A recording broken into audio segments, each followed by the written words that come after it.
नमस्कार, स्वागत आहे तुम्हा सर्वांचं आपल्या यूट्यूब चॅनलवरती। महाराष्ट्रातील संजय गांधी निराधार अनुदान योजनेच्या सर्व लाभार्थ्यांसाठी अतिशय महत्त्वाची माहिती व्हिडिओच्या माध्यमातून आपण जाणून घेणार आहोत। त्यामुळे व्हिडिओला स्किप अजिबात करायचं नाही, शेवटपर्यंत व्हिडिओ पाहायचा आहे। जुलै ऑगस्ट हप्ता वितरण प्रक्रियेसंदर्भात ही माहिती असणार आहे।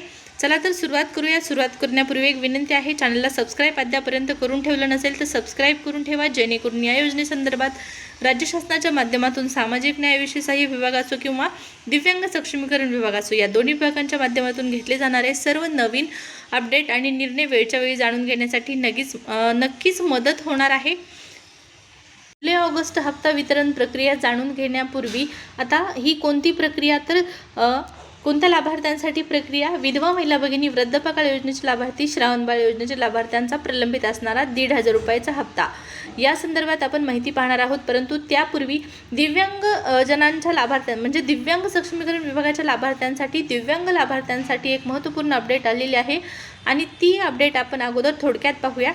तर या ठिकाणी स्क्रीनवरती तुम्हाला दिसत आहे, पेपरला आलेली अपडेट आहे। दिव्यांग योजनेपासून वंचित राहिल्यास अधिकारी जबाबदार असणार आहेत। आता हा निर्णय ऑफिशियलरित्या घेण्यात आलेला आहे। या अगोदर सुद्धा या संदर्भात आपण माहिती पाहिलेली होती आणि GR सुद्धा या संदर्भात निर्गमित झालेला आहे। तो सुद्धा व्हिडिओच्या माध्यमातून मी तुम्हाला दाखवलेला आहे। त्या संदर्भात माहिती या अगोदर दिलेली आहे। पण आता हा निर्णय जरी घेतलेला असला, पेपरला जरी आलेला असलं, GR आलेला असला, तरी पण यामध्ये एक मुद्दा महत्त्वाचा आहे, तो म्हणजेच या निर्णयाची कितपत अंमलबजावणी करण्यात येते। कारण बऱ्याच दिवसांपासून लाभार्थ्यांची संख्या या योजनेमधून कमी होताना दिसत आहे। काही लाभार्थ्यांनाच हप्ता वितरित केला जात आहे, काही लाभार्थ्यांना हप्ता वितरित केला जात नाही। जुलै ऑगस्ट हप्ता किती दिव्यांग बांधवांना आलेला आहे, हे या प्रश्नाचं उत्तर असणार आहे। कारण ज्या लाभार्थ्यांना हप्ता आलेला नाही, मग त्यांचं काय, त्यांच्यासाठी कोण जबाबदार असणार, हा प्रश्न या निर्णयाच्या पाठीमागे उभा राहतो। यावरून स्पष्ट होतं की फक्त निर्णय घेणं गरजेचं नाही, तर त्याची प्रत्यक्षात अंमलबजावणी करणंही तितकंच महत्त्वाचं आहे। आणि जुलै ऑगस्ट हप्ता पेंडिंग असणाऱ्या लाभार्थ्यांना तो कधीपर्यंत दिला जाणार, हा प्रश्न शेवटी अनुत्तरितच राहतो। आणि त्या हप्ता न मिळालेल्या व्यक्ती ज्या गरजा आहेत किंवा ज्या अडचणी आहेत, आर्थिक अडचणी आहेत, त्यांच्यासाठी कोण पुढाकार घेणं, हाही एक महत्त्वाचा प्रश्न उपस्थित राहतो। फक्त निर्णय महत्त्वाचा नाही, तर त्याची अंमलबजावणी होणं गरजेचं आहे।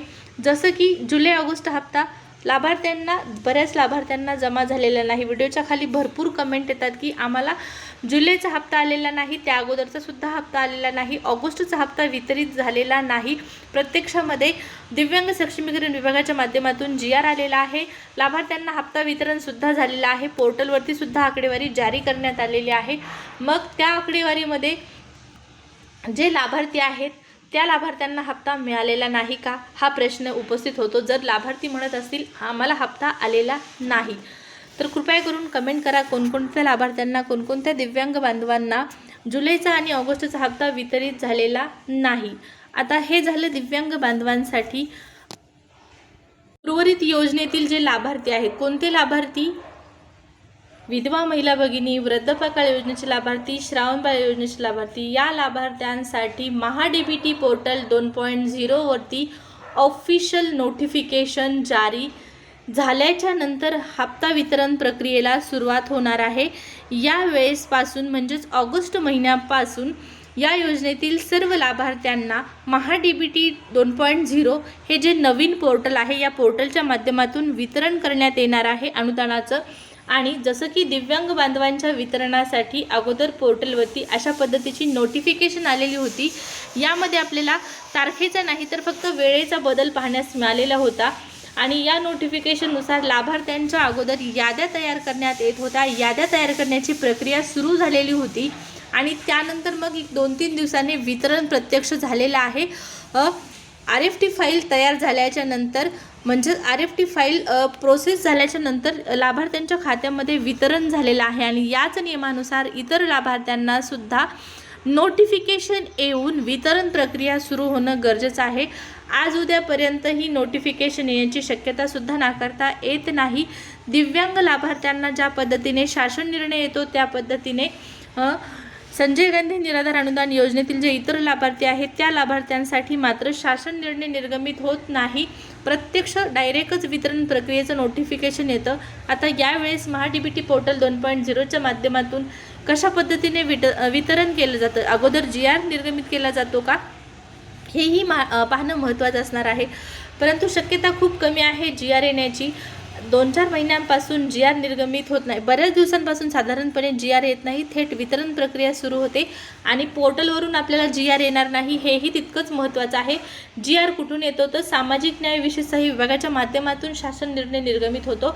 वितरण प्रक्रिया ही DBT पोर्टलच्या माध्यमातून करण्यात येते। हा मुद्दा लक्षात घेण्याचा गरज आहे किंवा जाणून घेणं महत्त्वाचं आहे आणि याच नियमानुसार पोर्टलवरती नोटिफिकेशन येण्या अगोदर GR येणं अपेक्षित आहे आणि GR जर नाही आला तर थेट नोटिफिकेशन येईल आणि याद्या तयार करण्याची प्रोसेस एक 2-3 दिवस चालेल आणि त्यानंतर मग हप्ता वितरण सुरू होईल। साधारणपणे 15 तारखेच्या नंतर लाभार्थ्यांच्या खात्यामध्ये हे अनुदान जमा होण्याची शक्यता आहे। या अगोदर वितरण प्रक्रिया सुरू झाली तर कळवेल। सबस्क्राईब करून ठेवा।